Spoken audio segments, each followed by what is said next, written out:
નમસ્કાર, જય શ્રી કૃષ્ણ.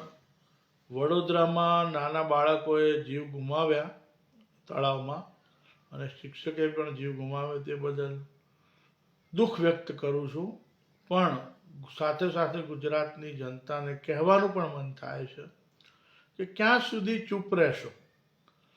સરકારની નીતિને તમે ઓળખતા નથી. મોરબીના પુલમાં કેટલા નિર્દોષોએ જીવ ગુમાવ્યા, કોઈએ કશું કર્યું? સુરતમાં ટ્યુશન કરતા બાળકો કેવી રીતે મરી ગયા, કોઈએ કશું કર્યું?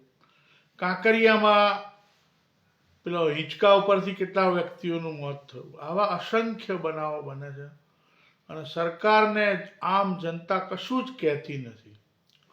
જ્યારે વર્ષો પહેલા ટ્રેનમાં કોને આગ લગાડીથી બધા જાણે છે અને કયા માણસોએ બધું કર્યું હતું, ત્યારે આખું ગુજરાત ભેગું થઈ ગયું અને નિર્દોષોને રેસી નાખ્યા.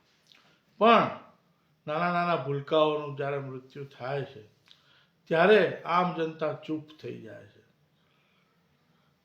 ઢોરો માણસોના હાથ પગ તોડી નાખે છે ત્યારે પણ આમ જનતા ચૂપ થઈ જાય છે.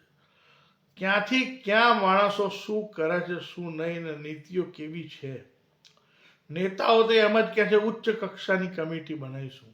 ઉચ્ચ કક્ષાની કમિટીમાં પણ અમુક નીચ કક્ષાના માણસો હોય જ છે કે જેમને નાના માણસોના મૃત્યુ બદલ કંઈ જ અફસોસ થતો નથી. બહુ જ દુઃખ સાથે મારે આ કહેવું પડે છે, પણ શું કરીએ.